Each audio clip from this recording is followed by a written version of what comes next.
கர்த்தருடைய பரிசுத்த நாமத்திற்கு மகிமை உண்டாவதாக. தேவன் அருளியப்போ மினிஸ்ட்ரி மூலமாக உங்களோடு தொடர்பு கொள்வதில் மிகுந்த மகிழ்ச்சி அடைகிறோம். இன்றைக்கும் இந்த நாளிலும் தேவன் நமக்கு கொடுக்கிற வார்த்தை நீதிமொழிகள் 22ஆம் அதிகாரம் 4ஆம் வசனம். தாழ்மைக்கும் கர்த்தருக்கு பயப்படுதலுக்கும் வரும் பலன் ஐஸ்வர்யமும் மகிமையும் ஜீவனுமாம். ஹல்லேலூயா. கிறிஸ்துவுக்குள் பிரியமானவர்களே, கர்த்தருடைய வார்த்தை சொல்லுகிறது, தாழ்மைக்கும் கர்த்தருக்கு பயப்படுதலுக்கும் வரும் பலன் ஐஸ்வர்யமும் மகிமையும் ஜீவனுமாம் என்று.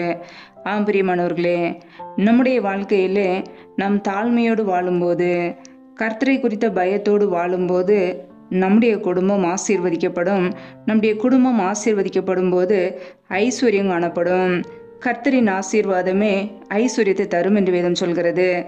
பிரியமானவர்களே, நாம் ஆசீர்வதிக்கப்பட வேண்டுமென்றால், நம்முடைய குடும்பம் ஆசீர்வதிக்கப்பட வேண்டுமென்றால் நமக்குள்ளே தாழ்மையின் எண்ணம் இருக்க வேண்டும், மனத்தாழ்மை காணப்பட வேண்டும்.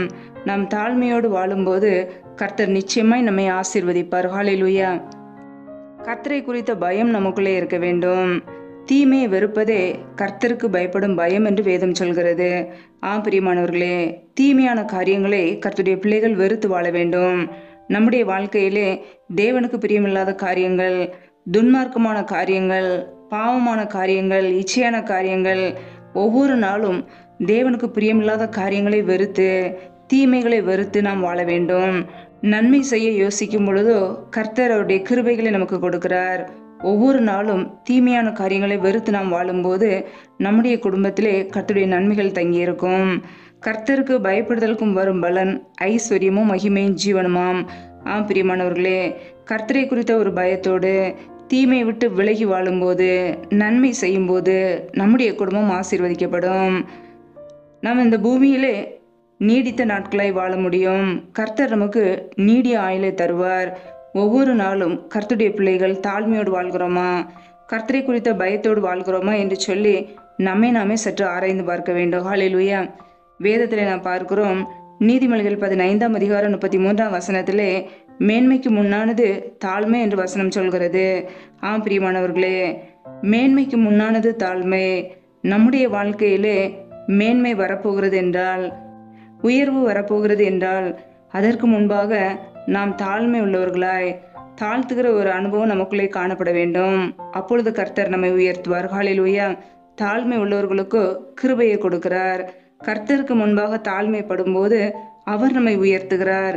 பிரியமானவர்களே, தேவனுக்கு முன்பாக, அவருடைய சமூகத்துக்கு முன்பாக ஒவ்வொரு நாளும் நம்மை தாழ்த்தும் பொழுது கர்த்தர் நிச்சயமாய் நம்மை ஆசீர்வதிப்பார். நம்முடைய வாழ்க்கையிலே ஒண்ணுமே நம்மால் முடியாது, எல்லாம் அவர் கொடுத்தது. கர்த்தரை நாம் உயர்த்தும் பொழுது, நம்மை தாழ்த்தும் போது கர்த்தர் நிச்சயமாய் நம்மை ஆசீர்வதிப்பார். ஹல்லேலூயா. வேதத்திலே நாம் பார்க்கிறோம், நீதிமொழிகள் 29ஆம் அதிகாரம் 23ஆம் வசனத்திலே, மனுஷனுடைய அகந்தை அவனை தாழ்த்தும், மனத்தாழ்மையுள்ளவனோ கனமடைவான் என்று வேதம் சொல்கிறது.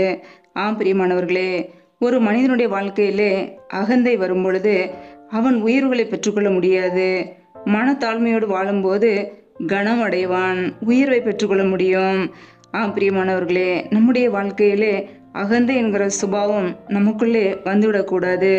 பெருமை, தற்பெருமை, நம்மை நாமே பெருமையோடு பேசிக்கொள்வது, இப்படிப்பட்ட காரியங்கள் நமக்குள் வரவே கூடாது. அப்படி அகந்தை என்கிற எண்ணம் வரும்பொழுது நம்முடைய வாழ்க்கையிலே தாழ்த்தப்பட்டு போவோம். கர்த்தருடைய பிள்ளைகள் ஒவ்வொரு நாளும் எச்சரிக்கையோடு வாழ வேண்டும். வேதம் சொல்கிறது, அகந்தை வந்தால் லட்சியம் வரும், தாழ்ந்த சிந்தையுள்ளவர்களிடத்திலே ஞானம் உண்டு என்று வசனம் சொல்கிறது. பிரியமானவர்களே, நம்முடைய வாழ்க்கையிலே அகந்தை வரும் பொழுது, பெருமை வரும் பொழுது நம்முடைய குடும்பத்திலே அவமானங்கள், வெட்கங்கள், இழிவுகள் வருமாம். ஆனால் நமக்குள்ளே தாழ்ந்த சிந்தை இருக்கும் என்றால் ஞானம் உண்டு என்று வசனம் சொல்கிறது. தாழ்ந்த சிந்தையோடு வாழும்போது நம்மிடத்திலே ஞானம் இருக்கும். கர்த்தருடைய பிள்ளைகள் ஒவ்வொரு நாளும் நம்மை நாமே சற்று ஆராய்ந்து பார்ப்போம். அவருக்கு பிரியமுள்ள வாழ்க்கை வாழ்கிறோமா, அல்லது நமக்குள்ளே பெருமையான எண்ணங்கள் காணப்படுகிறதா? சற்று நம்மை நாமே ஆராய்ந்து பார்ப்போம். ஹல்லேலூயா. வேதத்திலே நாம் பார்க்கிறோம், லூக்கா 14ஆம் அதிகாரம் 11ஆம் வசனத்திலே, தன்னைத்தான் உயர்த்துகிறவன் எவனும் தாழ்த்தப்படுவான், தன்னைத்தான் தாழ்த்துகிறவன் எவனும் உயர்த்தப்படுவான் என்று வேதம் சொல்கிறது. பிரியமானவர்களே, நம்முடைய வாழ்க்கையிலே நம்மை நாமே உயர்த்தி கொள்ளாதபடிக்கு, நம்முடைய வாழ்க்கையை குறித்தோ, நம்முடைய படிப்பை குறித்தோ, நம்முடைய குடும்பத்தை குறித்தோ உயர்வாக பேசாதபடிக்கு நம்மை தாழ்த்துகிற பிள்ளைகளாய் காணப்பட வேண்டும். தன்னைத்தான் உயர்த்தும் பொழுது நாம் தாழ்த்தப்பட்டு போவோம். நம்மை தாழ்த்தும் போது கர்த்தர் நம்மை உயர்த்துவார். அவர் உயர்த்தும் பொழுது நம்முடைய குடும்பத்திலே ஐஸ்வர்யங்கள் காணப்படும். கர்த்தர் நம்மை பரிபூர்ணமாய் ஆசீர்வதிப்பார். ஜீவனுள்ள ஒரு வாழ்க்கையை நமக்கு கொடுப்பார். மகிமையும் கனமும் நமக்கு கொடுப்பார். கர்த்தருடைய பிள்ளைகள் ஆசீர்வதிக்கப்பட்ட பிள்ளைகளாய், நன்மைகளை சுதந்திரித்துக் கொள்கிற பிள்ளைகளாய் இருக்க வேண்டும். பிரியமானவர்களே, ஒவ்வொரு நாளும் கர்த்தருக்கு பிரியமுள்ள வாழ்க்கை வாழ்கிறோமா என்று நம்மை நாமே சற்று ஆராய்ந்து பார்ப்போம். தாழ்மையோடு வாழ்வோம். கர்த்தரை குறித்த பயத்தோடு வாழ்வோம். கர்த்தர் கொடுக்கிற நன்மைகளையும் ஆசீர்வாதங்களையும் பெற்றுக்கொள்வோம். ஹல்லேலூயா. வேதத்தில் நாம் பார்க்கிறோம், பிலிப்பியர் 2:8 அவர் மனுஷ ரூபமாய் காணப்பட்டு மரண பரியந்தம், அதாவது சிலுவையின் மரண பரியந்தமும் கீழ்ப்படிந்தவராகி தம்மை தாமே தாழ்த்தினார் என்று வசனம் சொல்கிறது. பிரியமானவர்களே, கர்த்தராகிய இயேசு கிறிஸ்து மனுஷ ரூபமாய் காணப்பட்டார். மரண பரியந்தம் சிலுவையிலே தாழ்த்தினார், கீழ்ப்படிந்து தாழ்த்தினார் என்று வேதம் சொல்கிறது. பிரியமானவர்களே, அவர் தேவனுடைய ரூபமாய் இருந்தும் தேவனுக்கு சமமாய் இருப்பதை கொள்ளையாடின பொருளாக எண்ணாமல் தம்மை தாமே வெறுமையாக்கினார் என்று வேதம் சொல்கிறது. அடிமையின் ரூபம் எடுத்தார், மனுஷர் சாயலானார். எதற்காக? நமக்காக. அதனால் தேவன் எல்லாவற்றிற்கும் மேலாக அவரை உயர்த்தினார் என்று வேதம் சொல்கிறது. பிரியமானவர்களே, கர்த்தராகிய இயேசு கிறிஸ்து மரண பரியந்தம் கீழ்ப்படிந்தார், தம்மை தாமே தாழ்த்தினார் என்று வேதத்தில் வாசிக்கிறோம். அவருடைய பிள்ளைகளாகிய நாமும் மரண பரியந்தமும் கீழ்ப்படிய வேண்டும். தம்மை தாமே தாழ்த்தினது போல நாமும் நம்மை தாழ்த்த வேண்டும். தாழ்த்தும் போது தேவன் நம்மை உயர்த்துவார். ஹல்லேலூயா. நித்திய ஜீவனுக்கு தகுதியுள்ள பிள்ளைகளாக நம்மை மாற்றுவார். அந்த பரலோக ராஜ்யத்தை நாம் சுதந்திரித்துக் கொள்ள முடியும். தாழ்மையோடு வாழும்போது கர்த்தருடைய கிருபைகளை அளவில்லாமல் பெற்றுக்கொள்ள முடியும்.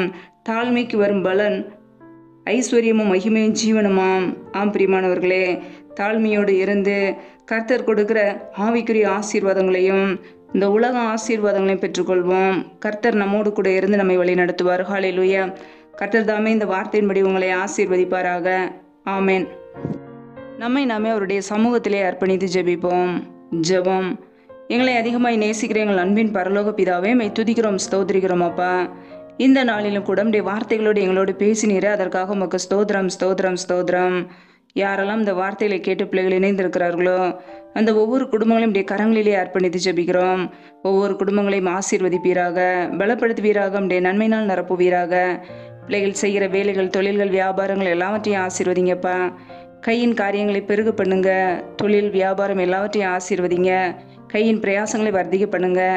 கையின் பிரயாசங்கள் தேவையில்லா செலவுக்கோ, வீண் செலவுக்கோ, மருத்துவ செலவுக்கோ, வட்டிக்குன்னு சொல்லி போகாதபடிக்கு என் தேவன் ஆசீர்வதித்து உயர்த்துவீராக. பிள்ளைகளுடைய சமூகத்திலே அர்ப்பணித்து ஜெபிக்கிறோம். எந்தெந்த குடும்பங்களிலெல்லாம் திக்கற்ற பிள்ளைகளாய் தனிமையோடு வாழ்கிறார்களோ, கணவரால் கைவிடப்பட்ட ஒரு சூழ்நிலையிலே பிள்ளைகளை வளர்க்க முடியாமல் போராடுகிறார்களோ, என் தேவன் உதவி செய்வீராக. திக்கற்ற பிள்ளைகளுக்கு நீர் மாத்திரமே சகாயர். என் தேவன் உதவி செய்யுங்கப்பா. ஆசீர்வதிங்க, மேன்மைப்படுத்துங்க, உயர்த்துங்க. உடைய கரங்களிலே அர்ப்பணித்து ஜெபிக்கிறோம். எந்தெந்த குடும்பங்களிலெல்லாம் வேலை காரியங்களுக்காக பல மாதங்களாக கண்ணீரோடு பாரத்தோடு ஜெபிக்கிறார்களோ, என் தேவன் மனம் இறங்கி ஆசீர்வதிங்க. வேலை காரியங்களில் இருக்கிற தடைகளை முற்றிலுமாக நீக்கி ஆசீர்வதிப்பீராக. எந்தெந்த குடும்பங்களிலெல்லாம் கற்பத்தின் கணிக்காக ஜெபிக்கிறார்களோ, என் தேவன் ஆசீர்வதிங்கப்பா. கற்பத்தின் கணியில் இருக்கிற தடைகளை முற்றிலுமாக நீக்கி ஆசீர்வதிப்பீராக. உடைய கரங்களிலே முற்றிலுமாக தாழ்த்தி அர்ப்பணிக்கிறோம். இந்த இரவு நேரத்தில் இன்பமான நித்திரையை கொடுங்க. நல்ல சொப்பன தரிசனங்களை வெளிப்படுத்துங்க. வரப்போகிற காரியங்களை குறித்து ஒவ்வொரு நாளும் எங்களோடு பேசுங்கப்பா. அதிகாலையில் எழுந்து நம்முடைய சமூகத்திலே காத்திருக்க புது கிருபையை பெற்றுக்கொள்ள எங்களை அர்ப்பணிக்கிறோம். எங்களுடைய வாழ்க்கையில் எந்த சத்ருவான கிரியை செய்யாதபடிக்கு வேலி அடித்து பாதுகாத்து கொள்ளுங்க. நம்முடைய இரத்த கோட்டைகளை எங்களை அர்ப்பணிக்கிறோம். சத்ரு கொண்டு வருகிற போராட்டங்கள், பிரச்சனைகள், தீமைகள், மரண பயங்கள், எர்லின் அதிகாரங்கள் எல்லாவற்றிற்கும் விலக்கி எங்களை பாதுகாத்து கொள்ளுங்க. நீரை எங்களுக்கு அடைக்கலாம், நீரை எங்களுக்கு கோட்டை. நாங்கள் நம்பி இருக்கிறவர் நீர் மாத்திரமே. எங்களை முற்றிலுமாக உடைய சமூகத்திலே தாழ்த்தி ஜெபிக்கிறோம், அர்ப்பணிக்கிறோம், கெஞ்சுகிறோம். முற்றிலுமாக பாதுகாத்து கொள்வீராக. ஆசீர்வதிங்க, மேன்மைப்படுத்துங்க, உயர்த்துங்க. உடைய சமூகத்திலே தாழ்த்தி ஜெபிக்கிறோம். எல்லா துதி, கன, மகிமை எல்லாம் ஒருவருக்கே செலுத்துகிறோம். இயேசு கிறிஸ்துவின் மூலம் ஜெபிக்கிறோம் எங்கள் ஜீவனுள்ள நல்ல பிதாவே. ஆமேன். கர்த்தர் தாமே உங்களையும் உங்கள் குடும்பங்களையும் ஆசீர்வதிப்பாராக. ஆமேன். Thanks for watching. Please subscribe our channel. Click the like and share. Click the bell. God bless you.